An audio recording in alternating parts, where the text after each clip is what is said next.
오늘 우리가 읽은 이 본문의 말씀에는 예수 그리스도께서 공중에 재림하실 때, 강림하실 때 휴거될 성도의 모형을 우리에게 분명히 보여주고 있습니다. 평강의 하나님이 친히 너희로 온전히 거룩하게 하시고 또 너희 온 영과 혼과 몸이 우리 주 예수 그리스도 강림하실 때에 흠없게 보존되기를 원하노라. 여러분, 예수님께서 공중에 강림하실 때에 휴거될 성도의 모형은 바로 전인적인 구원이 이루어지는데 24절에도 너희를 부르신 이는 미쁘시니 그가 또한 이루시리라. 궁극적 구원을 성취하신다는 것입니다. 자, 이때 휴거될 성도의 모형에 대해서 말씀하시는 것인데 이것은 흠이 없어야 되는 것입니다. 이것은 책망받거나 부끄러움을 당하지 않는 자를 가리켜서 준비된 자라고 말할 수 있는 것입니다. 온 영은 바로 영은 하나님과 교제할 수 있는 기관을 말하는 것이죠. 영은 하나님과 교제할 수 있는 것인데 허물과 죄로 죽은 자연인은 결코 하나님을 알 수도 없고 하나님과 교통할 수가 없는 것입니다. 그렇기 때문에 물과 성령으로 거듭나야 되는 것입니다. 이것은 고린도후서 5장 17절에 말씀하고 있는 것처럼 그런즉 누구든지 그리스도 안에 있으면 새로운 피조물이라 이전 것은 지나갔으니 보라 새 것이 되었도다 이렇게 말씀했던 것입니다. 이것은 새롭게 지음받은 영을 말하는 것입니다. 이것은 성령의 역사로 말미암아 새로 지음받은 영이 됐다는 거예요. 그러므로 이전 것은 지나갔으니 끝났다는 것입니다. 보라 새 것이 되었도다. 새로운 피조물이 되었다. 새롭게 지음받은 영이 되었기 때문에 하나님과 영적으로 교통할 수 있는 것입니다.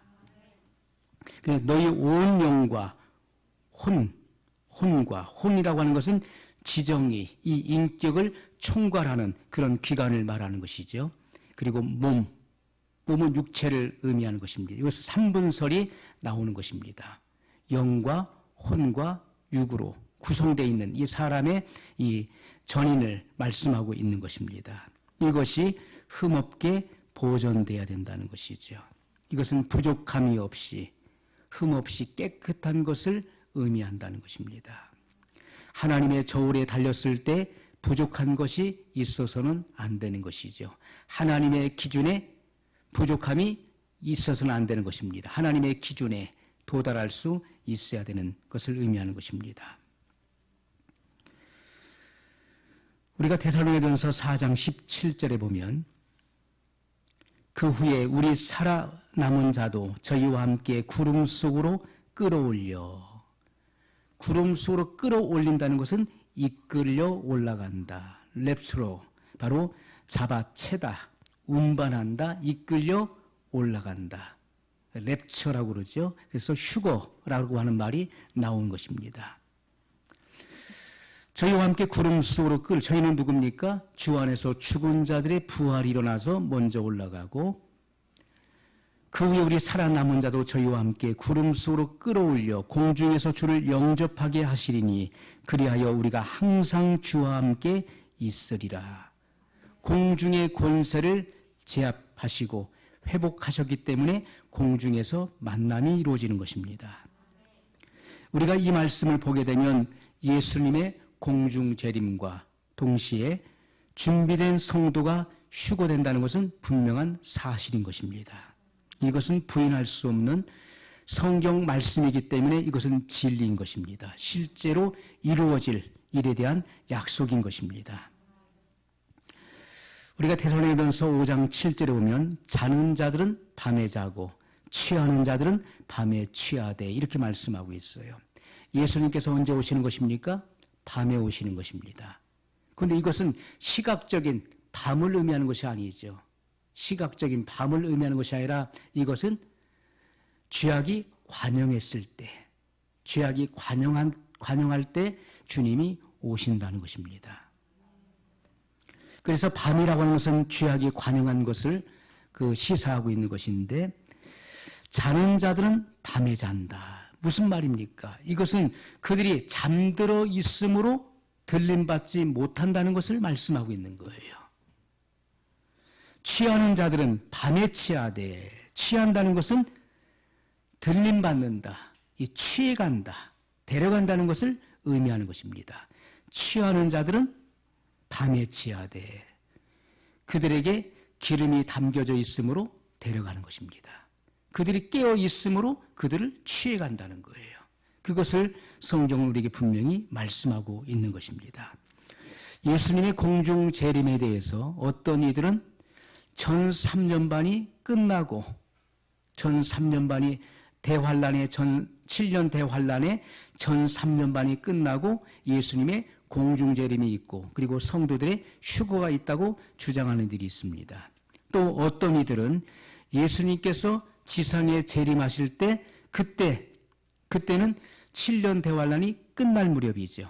그때 예수님께서 지상에 재림하실 때 성도들의 휴거가 일어나고, 잠깐 예수님을 영접하고 이 지상으로 내려온다라고 주장하는 일이 있습니다. 또 어떤 이들은 휴거가 없다, 무휴거를 주장하는 이들도 있습니다.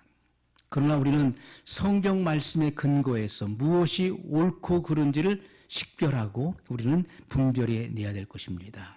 우리는 분명히 대환란 전에, 7년 대환란 전에 예수님의 공중 재림을 우리는 지금 말씀드리고 있는 것입니다. 마태복음 25장 1절에 그때 천국은 마치 등을 들고 신랑을 맞으러 나간 열 처녀와 같다 하리니. 여러분, 이 비유의 말씀을 잘 들어보십시오. 그때에, 이 그때라고 하는 것은 예수님의 공중 강림을 의미하는 것인데, 그때 천국은 마치, 천국을 어떻게 비유하고 있습니까? 예수님의 공중 재림을 어떻게 비유하고 있는지를 잘 우리가 분별해야 되는 것입니다. 등을 들고 신랑을 맞으러 나간 열 처녀와 같다 하리니. 또 마태복음 25장 6절에 밤중에 소리가 나되 보라 신랑이로다 맞으러 나오라 하매. 여러분, 주님을 영접하는 방법은 이끌려 올라가는 것입니다. 오늘 이 비유에서도 신랑을 맞으러 나간 열 처녀와 같다 하리니, 맞으러 나가는 것입니다. 보라 신랑이로다 맞으러 나오라, 맞으러 가는 거예요. 하나님 우편으로부터 공중에 강림하시는 예수님을 영접하기 위해서 성도들이 맞으러 나가는 것입니다. 맞으러 나오라 이렇게 말씀하고 있잖아요. 그러므로 주님을 영접하는 방법은 이끌려 올라가서 공중에서 주님을 맞이하게 된다는 것입니다. 공중으로 끌어올려 주님을 영접하게 하신다는 것을 성경은 우리에게 분명히 기록하고 있습니다. 주님이 땅으로 오시기 전에, 하나님 우편으로부터 이 땅으로 오시기 전에 공중에서, 그 중간 지점인 공중에서 주님을 영접한 후에, 그리고 7년 혼인잔치를 벌이고, 그리고 이 지상으로 내려오게 되는 것입니다. 그리고 영원히 주님과 함께하는 것입니다. 그것을 성경은 우리에게 말씀하고 있는 것이죠. 우리가 헬레니즘 그 세계에서 왕이나 고관이 이 성에 가까이 근접하게 되면 그 성의 지도자 그리고 백성들이 함께 나가서, 성 밖에 나가서 그 왕이나 고관을 영접해서 그 성 안으로 들어오는 그런 예법이 있었습니다.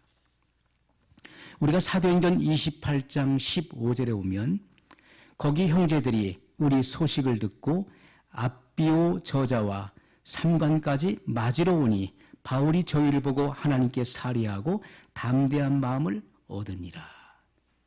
여러분, 종말론적인 이런 그 예수님의 재림에 관한 너무나 적절한 그런 이 말씀이 여기 기록되어 있는 것이죠. 자, 바울이 보디올에서 로마로 올 때 전령을 통해서 그 일정을 알렸을 것입니다.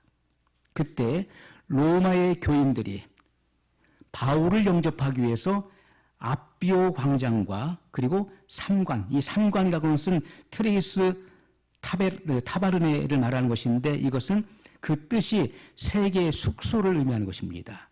또 상점의 이름을 말하기도 하는 거예요. 그래서 삼관, 우리말의 번역은 삼관이다 이렇게 번역이 된 것입니다. 삼관까지 맞으러 나왔다 이렇게 기록하고 있는 것이죠. 자, 성도들이, 로마의 그 성도들이 바울이 온다는 소식을 듣고 두 대로 나누어서, 그래서 한편은 앞비오 광장까지 마중 나간 것이고요. 또 한편은 트레이스 타바르네까지, 이 삼관까지 맞으러 나가서 그 바울을 영접해서 그들이 있을 곳으로, 로마 교회로 오게 된 것을 설명하고 있는 것입니다. 자, 로마 형제들이 바울 일행을 영접하기 위해서 삼관까지 맞으러 나간 것은 종말론적인 관점에서 예수 그리스도의 이 강림을 영접하기 위해서 공중으로 성도들이 올라간 것은, 이것은 아주 적절한 그런 이해가 된다는 것입니다. 자, 맞으러 오니, 우리 소식을 듣고 앞비오 저자와 삼관까지 맞으러 오니, 손님이 오면 마중 나가는 것입니다. 귀한 손님이 오시면은 그 손님을 맞이하기 위해서 나가는 거예요. 주님이 오시는데 맞으러 나가는 것입니다. 예수님께서 오시기 때문에 공중으로 마중 나가는 것입니다. 맞이하러 나간다. 사탄의 지휘부가 있는 이 공중은 정리되는 것입니다. 깨끗하게 청소가 되는 거예요. 주께서 미가엘 천사단과 그 군대를 보내어서 공중의 권세를 갖고 있는 이 마귀의 세력들을 다 쫓아내는 것입니다. 그리고 공중을 깨끗하게 정리하고 청소한 이후에 주님께서 이 공중에 강림하시는 것이고, 그리고 주 안에서 죽은 성도들의 부활과 그리고 준비된 성도들의 변화가 일어나서 구름소로 끌어올려 주님을 영접하게 하신다고 분명히 약속하고 있는 것이지요. 그래서 공중은 만국 성도의 혼인잔치가 되는 것입니다. 자, 우리는 초림의 예수님, 2000년 전에 예수님께서 오신 것을 우리가 초림이라고 그러죠. 예수님께서 2000년 전에 이 땅에 오신 목적은 인류의 죄를 대속하기 위해서, 그의 피를 흘려 단번에 영원한 속죄를 이루심으로 인류의 구속이 이루어진 것입니다. 하지만 그를 믿는 자만이 구원을 얻게 되는 것인데, 믿는 순간에 현재의 구원이 이루어지는 것이고, 그리고 구원이 시작된다는 것을 성경은 우리에게 가르쳐주고 있어요. 자, 재림이라고 하는 것은 재림의 예수 그리스도를 앙망하는 자, 사모하고 기다리는 자를 구원하시기 위해서 오시는 것입니다. 이것은 바로 미래적 구원을 의미하는 것인데, 궁극적 구원, 최종적 구원을 완성하신다는 것입니다. 이것을 증거하고 있습니다. 그러므로 휴거될 성도의 자격은 무엇인가? 어떤 성도가 휴거될 수 있는가? 첫 번째로 죄와 상관이 없는 자를 의미하는 것입니다. 히브리서 9장 28절에 죄와 상관없이 자기를 바라는 자들에게 두 번째 나타나시리라. 죄와 상관없이 자기를 바라는 자들에게 두 번째 나타나시리라, 이렇게 증거했다는 것입니다. 죄와 상관이 없다는 것은 죄의 경향성이 없다는 것을 의미하는 것이고, 범죄의 가능성이 없는 상태를 의미하는 것입니다. 신자가 세상을 가까이 하고 세상을 사모하게 되면 타락하게 되는 것입니다. 주님을 가까이 해야 되는데 세상에 빠져 있고 세상에 더 주안점을 두고 주님을 섬기는 것보다도 세상을 사는 것이 더 탐스럽고 그것이 좋다면은 그는 타락한 신자인 것입니다. 주님을 향하는 일편단심, 우리가 여인이 정조를 지키는 것처럼 죄와 세상에 대해서 구별되는 것입니다. 죄와 세상으로부터 구별돼서 오로지 주님의 나타나심을 앙망하고 사모하고 준비하는 신자만이 휴거될 수 있는 것입니다. 이것은 명확한 것입니다. 두 번째는 책망이 없는 자가 휴거된다는 것입니다. 오늘 본문 말씀을 다시 보면 너희 온 영과 혼과 몸이 우리 주 예수 그리스도 강림하실 때 흠없게 보존되기를 원하노라. 위로는 하나님을 대하여서 또 아래로는 사람을 대하여서 흠이 없어야 된다. 이것은 책망받을 것이 없다는 것, 그리고 양심에 조금도 거리낌이 없는 상태를 의미하는 것입니다. 하나님을 대해서도 양심에 거리낌이 없어야 되는 것이고, 사람을 대해서도 양심에 조금도 거리낌이 없어야 된다는 것이죠. 이것은 흠이 없는 양심의 생활을 의미하는 것입니다. 오늘날 양심에 거리끼는 일들이 얼마나 많이 있습니까? 너는 양심도 없냐 하는 말들을 하잖아요. 저 사람은 양심도 없나 봐. 양심이 화인 맞았어. 저 사람은 양심도 없는 그런 삶을 살고 있어. 이것은 양심의 거리낌. 자기의 옳다는 바로 책하지 않는 자는 복이 있다라고 말씀했던 것입니다. 마지막 날에 하나님의 심판대 앞에서 자기의 옳다는 바로, 사람들은 자기가 다 천국 갈 줄로 생각을 합니다. 다 자기가 신앙생활을 잘하는 것으로 그렇게 생활을 하고 있어요. 그러나 마지막 날 그리스도의 심판대 앞에서 자기의 옳다는 바로 책망이 돌아오지 않는 사람은 복이 있다는 것입니다. 말씀의 그 빛에 비춰졌을 때 책망을 받지 않는 사람은 복 있는 사람이에요. 그러나 주님께로부터 부인당할 자들이 많이 있을 것입니다. 사도 바울은 빌립보서 1장 20절에 살든지 죽든지 내 몸에서 그리스도가 존귀되게 하려 하나니, 이렇게 기록하고 있습니다. 이는 그의 중심을 고백한 것입니다. 이 말씀을 다시 한번 생각해보고 다시 한번 들여다보십시오. 살든지 죽든지 내 몸에서 그리스도가 존귀되게 하려 하나니. 살든지 죽든지, 이것은 바로 생활을 의미하는 것이죠. 바울의 생활을 의미하는 것인데, 내 몸에서 그리스도가 존귀되게 하려 하나니. 이 같은 생활을 하는 사람, 이 같은 생애를 보내는 사람은 책망이 아니라 칭찬이 돌아오게 되는 것입니다. 사도 바울은 자기의 몸을 하나님이 쓰시는 도구로 생각했던 것입니다. 내 몸은 내 것이 아니라 하나님이 쓰시는 도구인 것이다. 바울은 로마 황제 가이사에게 호소했기 때문에 로마로 가서 로마의 그 법정에 서게 될 것입니다. 자, 바울이 재판을 받을 때 그 재판 결과에 상관없이, 그 재판의 결과가 어떻게 나오든지 상관없이 오직 복음에 대해서 담대히 변호할 수 있기를 기대했던 것입니다. 그의 소원 그 단 한 가지였어요. 재판 결과가 어떻게 나오든지 그것은 상관이 없는 거예요. 오로지 내가 복음에 대해서 바르게 변호하기를 내가 원한다. 재판 결과를 통해서 풀려나서 살게 되면 나는 산 제물이 될 것이고, 사형 선고를 받아 죽게 되면 나는 순교의 제물이 되리라. 이것이 바울의 고백이었던 것입니다. 그러므로 바울은 살든지 죽든지 내가 살면 산 제물이 되는 것이고, 죽으면 내가 순교의 제물이 될 것이다. 그러므로 이 같은 것에는 내가 주안점을 두지 않는다. 살아도 죽어도 내 몸에서 그리스도가 존귀되기를 원한다. 하나님께 영광을 돌리는 그러한 삶이 되기를 원한다라고 고백했던 것입니다. 바울의 생각은 오로지 그리스도가 높임받기를 원하는 그 소원 한 가지 외에는 없었다는 것입니다. 이런 사람은 휴거의 대상이 되는 것입니다. 휴거의 자격을 갖춘 사람이 되는 거예요.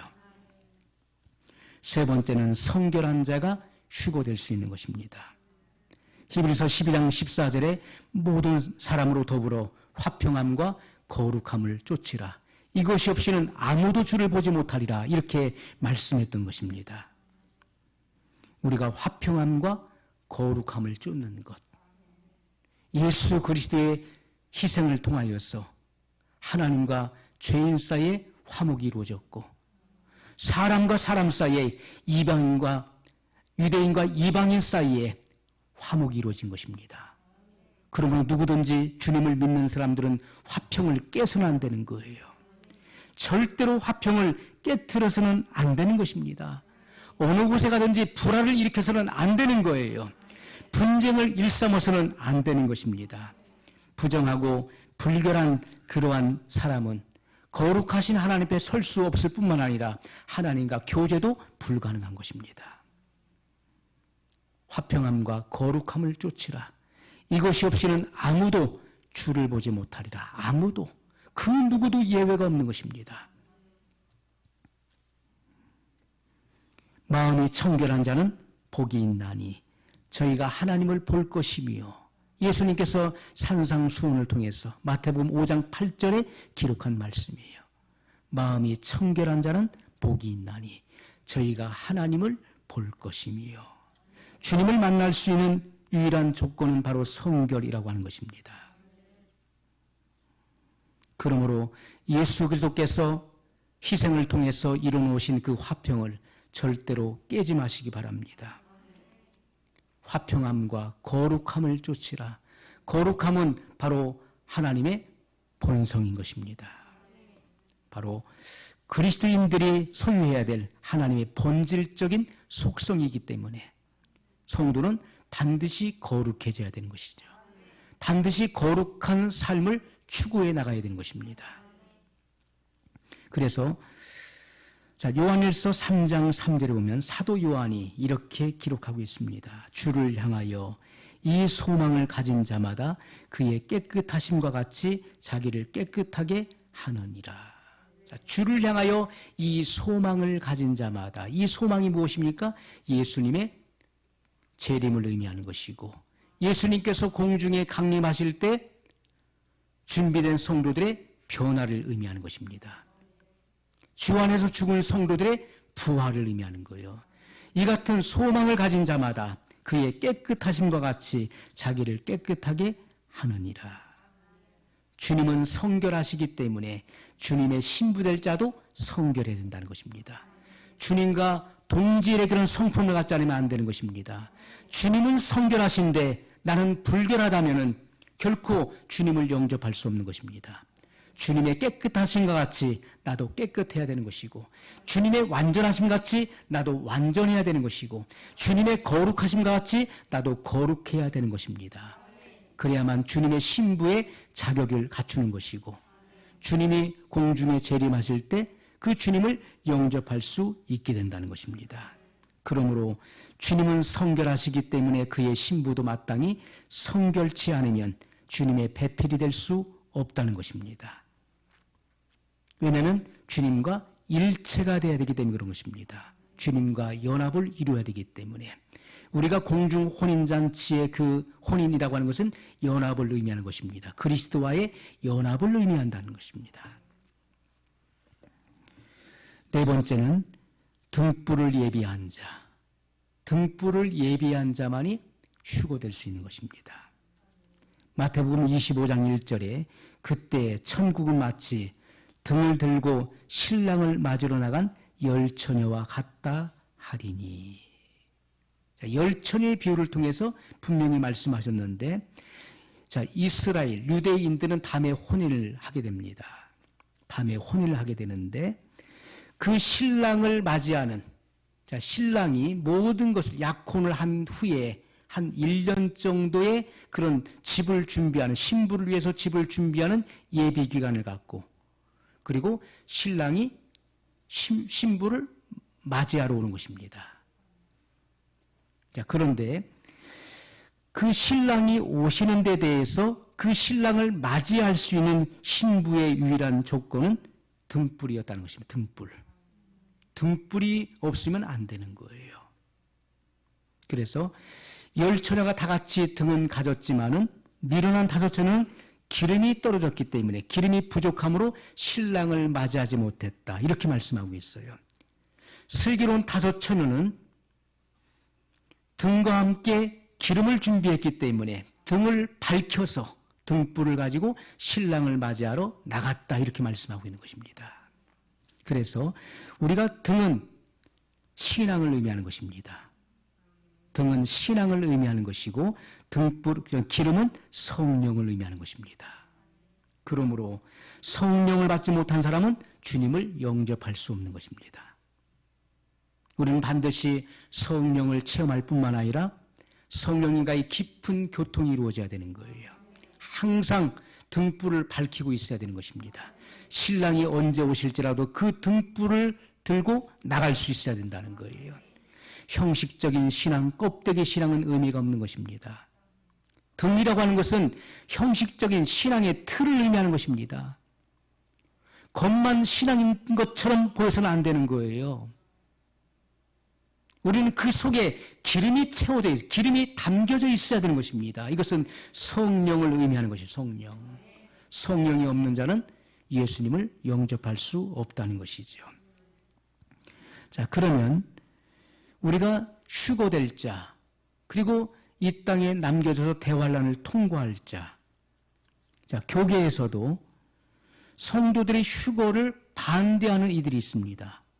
성도들의 휴거는 없다라고 성도의 휴거를 부정하는 그런 교단과 교회들도 있어요. 또 모든 성도들은 휴거되지 않고 대환란을 통과한다라고 주장하는 그런 비어가 있습니다.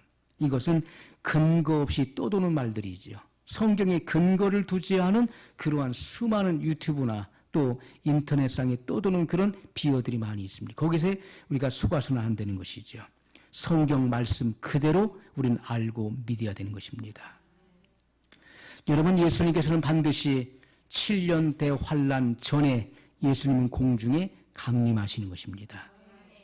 우리는 공중 재림과 지상 재림을 구분해야 될 뿐만 아니라 우리는 재난의 때와 7년 대환란의 그 분기점이 예수님의 공중 재림이라는 사실을 우리는 기억해야 될 것입니다. 그러면 휴거되는 사람, 데려감을 당하는 사람, 휴거의 목적이 무엇인가를 우리는 알아야 될 것이죠. 자, 먼저 성도의 영화에 있는 것입니다. 이것은 성도들의 변화를 의미하는 것이죠. 주 안에서 죽은 자들의 부활, 그리고 살아서 믿는 자들, 준비된 성도들의 이 변화를 의미하는 것입니다. 그리고 공중에서 주를 영접하게 한다. 순간적으로 호련히 변화되어서 구름 속으로 끌어올려 주를 영접하게 하신다, 이렇게 말씀하고 있어요. 자, 그리고 계시록 3장 10절에 보면 성도들의 피난처를 의미하는 것입니다. 자, 계시록 3장 10절에 보면 내가 나의 인내의 말씀을 지켰은즉 나도 너를 지키어 시험의 때를 면하게 하리니, 이렇게 말씀하고 있어요. 여러분, 7년 대환란은 바로 성도들에게 임하는 큰 환란이요 시험의 때인 것입니다. 이 시험의 때를 면하는 것, 그것은 바로 공중으로 휴거되는 것입니다. 이곳이 바로 성도의 피난처, 바로 안식처를 의미하는 것입니다. 그리고 구원의 완성을 의미한다는 것이죠. 히브리서 9장 28절에 죄와 상관없이 자기를 바라는 자들에게 두 번째 나타나시리라. 자, 이때 바로 성도의 궁극적 구원, 최종적 구원이 완성되는 날인 것입니다. 구원의 완성을 위해서 주님이 오시는 것이고 성도는 휴거된다는 것입니다. 또 성도의 혼인이 이루어질 것을 분명히 계시록 19장 8절에 말씀하고 있어요. 신부가 예배되었으니 빛나고 흰 세마포를 허락하셨다. 빛나고 흰 세마포를 입도록 허락하셨다. 이렇게 말씀하고 있어요. 그래서 7년 혼인잔치가 공중에서 벌어지는 것입니다. 그리고 성도들의 모임을 가리키는 것입니다. 우리가 데살로니가후서 2장 1절에 그 앞에 모임에 관하여, 그 앞에 모인다, 이것은 바로 하늘에 기록된 장자들의 총회를 의미하는 것입니다. 이 총회라고 하는 것은 바로 축제를 벌이는 장소를 의미하는 것이죠. 바로 하늘에 기록된 장자들의 총회가 벌어질 것을 성경은 분명히 말씀하고 있어요. 이것은 성도들의 소망이 되는 것입니다. 데살로니가전서 2장 19절에 주님은 분명히 다시 오신다, 재림을 분명히 약속하고 있다는 것입니다. 그러므로 성경의 약속에 근거하여 주님의 공중 재림은 7년 대환란 전에 이루어지는 것이고, 그리고 그곳은 성도들이 주님을 영접하는, 그리고 하늘에 기록된 장자들의 총회, 축제를 벌이는 곳, 혼인잔치를 벌이는 곳임을 분명히 성경은 기록하고 있는 것입니다. 그러면 대환란을 통과하는 자들. 자, 통과한다는 것은 곧 남겨졌다는 것을 의미하는 것이죠. 마태복음 24장 44절, 25장 10절에 그들은 준비되지 못했다. 이것은 깨어있지 못하기 때문에 그들은 남겨지게 된 것입니다. 또 마태복음 25장 10절 11절에 기름이 없으므로, 기름이 준비되지 않았기 때문에 그들은 남게 되는 것입니다. 또 마태복음 24장 48절 51절 또 25장 26절에 나태함으로 남게 되는 것입니다. 더디 오리라.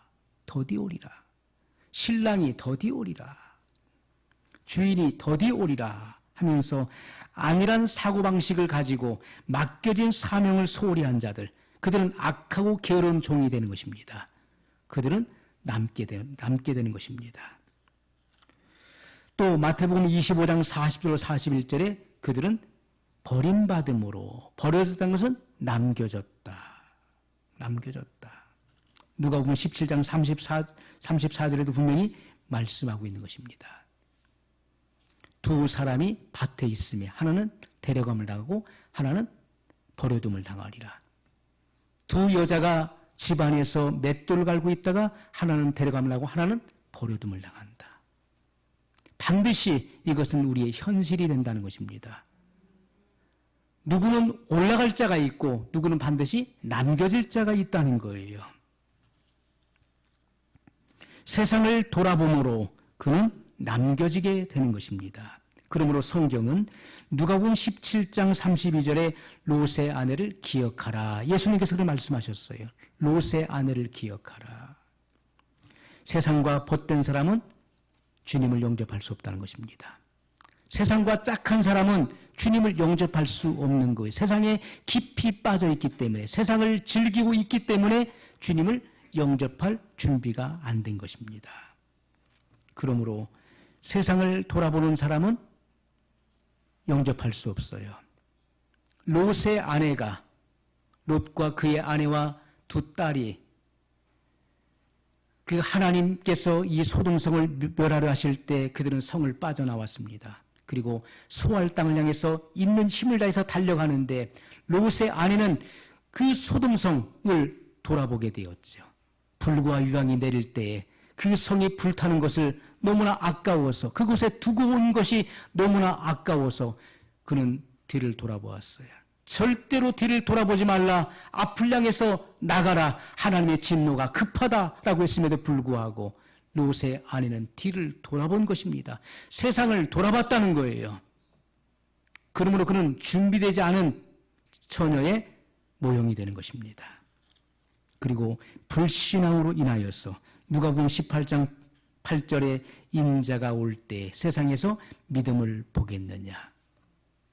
마태복음 24장 37절 39절에 노아의 때와 같으리라 말씀하셨어요. 노아의 때와 같으리라. 노아가 방주를 예비할 동안에 하나님의 심판을 경고했음에도 불구하고 사람들은 노아의 말에 귀를 기울이지 않았습니다. 믿지 않았다는 거예요. 하나님의 심판을 그들은 믿지 않았습니다. 그들은 먹고 마시고 시집가고 장가갔어요. 그들은 생활에 깊이 빠져 있었던 것입니다. 하나님의 말씀을 믿지 않으므로 준비가 안 됐던 것이죠. 그러므로 그들은 하나님의 심판을 면할 수 없었던 것처럼 마지막 시대도 그런 것입니다. 예수님의 재림에 대해서, 공중 강림과 또 지상 강림에 대해서, 이 같은 종말에 대한 이 복음에 대해서 수없이 많이 들었음에도 불구하고 경각심을 갖지 않고 깨어있지 못한다면 그들은 반드시 이 땅에 남겨지게 될 것입니다. 대환란을 통과해야만 할 것입니다. 그러므로 우리는 무조건적으로 포기하고 나는 안 될 것이다, 나는 부족하다, 나는 남겨지게 될 것이다. 여러분, 이 같은 사고는 주님이 주시는 마음이 아닌 것입니다. 주님이 주시는 것은 항상 근신하고 깨어있고 높은 이상과 비전을 가지고 도약하는 것입니다. 지금도 늦지 않은 것입니다. 지금도 늦지 않은 거예요. 사람으로 할 수 없는 것을 하나님은 하실 수 있는, 다 하실 수 있느니라. 이것은 인간의 구원에 관한 말씀인 것입니다. 자기 스스로 자기를 구원할 수 없는 것이, 그러나 하나님께서는 이 같은 일을 넉넉히 하실 수 있는 거예요.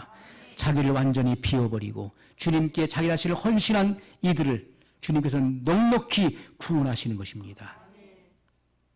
이 같은 주님의 능력을 믿으며 우리 자신을 주님께 쳐서 복종시키는 그러한 거룩한 복종이 일어날 수 있기를 예수님의 이름으로 축복합니다. 오늘 말씀을 기억하면서 우리 한 목소리로 같이 기도하겠습니다. 영원하신 사랑의 하나님 아버지, 감사합니다.